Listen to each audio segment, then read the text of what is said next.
आप लोगों को पता है आप लोग किस चीज में कलरिंग कर रहे हो?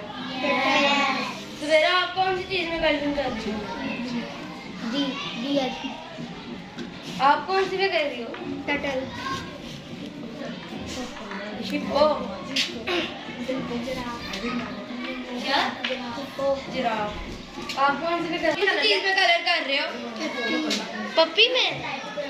तो जल्दी जल्दी मुझे कलर करके दिखाओ। और आप लोगों ने ना जैसे इनके कलर होते हैं आपने उसके वैसे ही कलर करने हैं इनके।